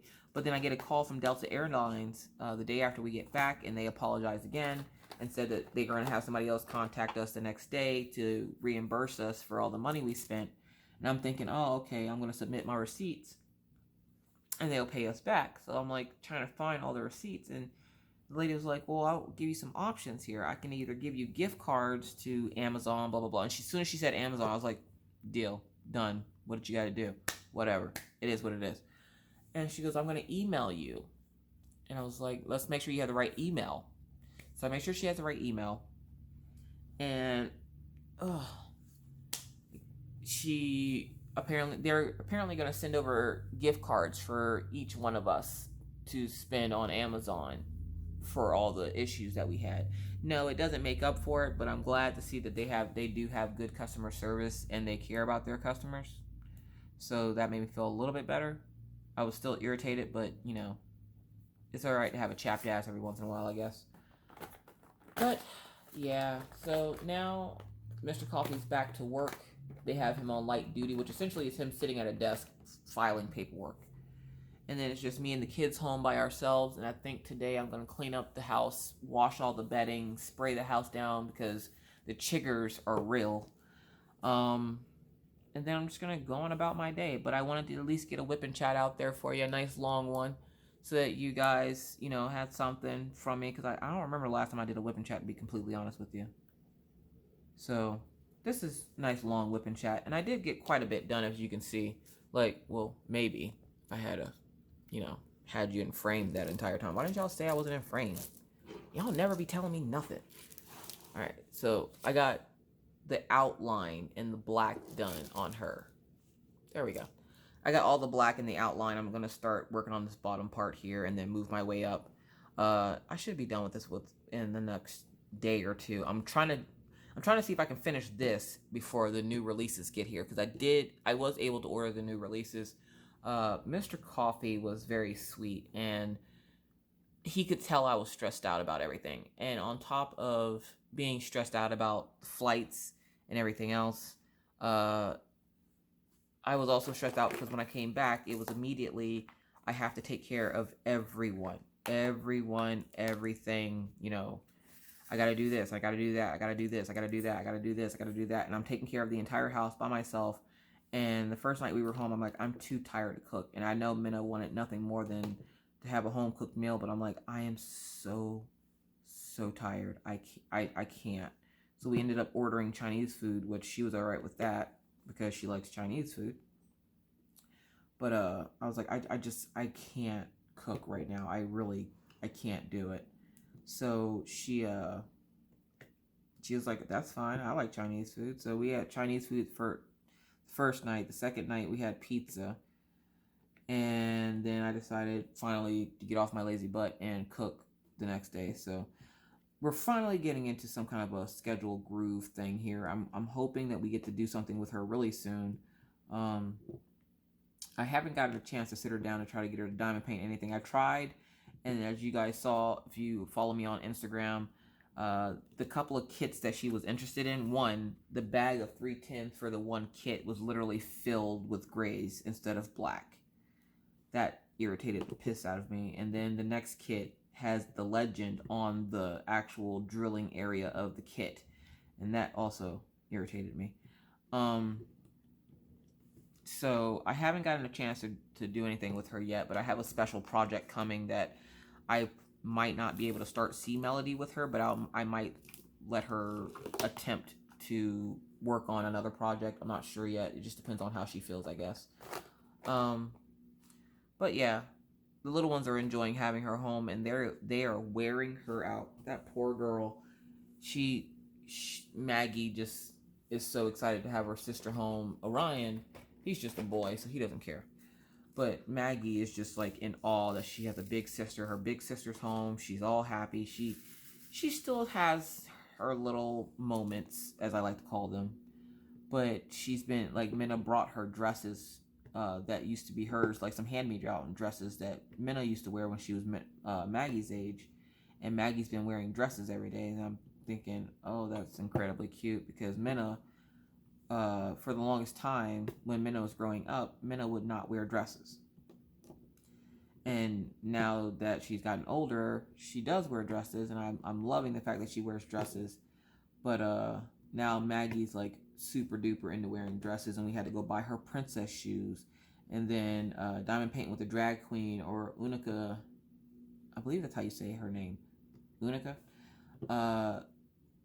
was telling Maggie that she's a queen, and I'm like asking Maggie questions, and she keeps snapping at me, and I'm like, stop snapping your fingers at me and answer my question. Like, she was told she is a queen, so now she thinks she's a queen, and that she doesn't have to listen to nobody. So every time somebody tells her to do something, she like looks back over her shoulder and snaps at them, and I'm like, oh great, that's wonderful right there. That's wonderful. Thank you so much, Maggie, for that.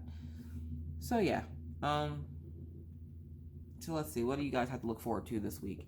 I promised a few people that I would have a stash video up on Thursday. I'm going to do a premiere.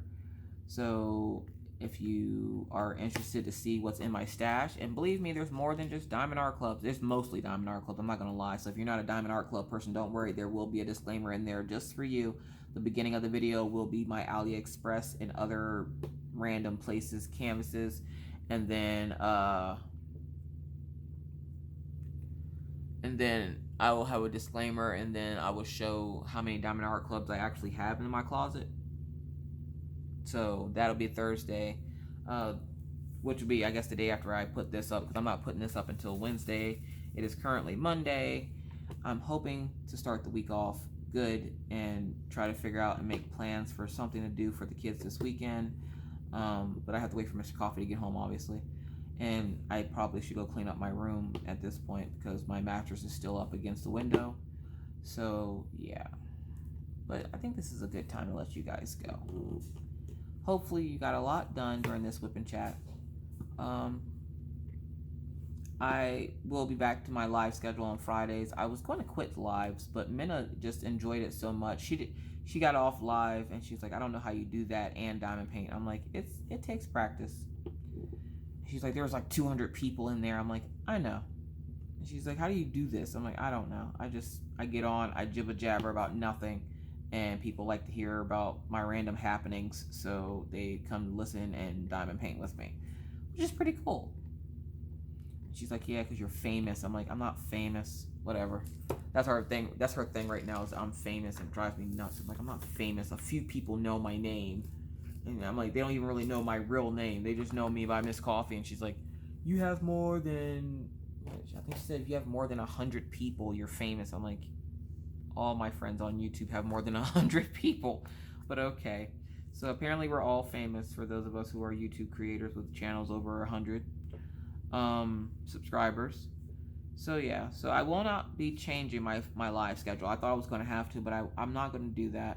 I will be still going live on Fridays, and apparently you guys loved it so much. You guys are going to miss her when she's gone, but Minna, I guess, will read out comments while I'm live. So if you missed live last time, Minna was reading out comments so everybody could diamond paint. So nope, that doesn't go there either. Why do I keep trying to put that in the wrong place?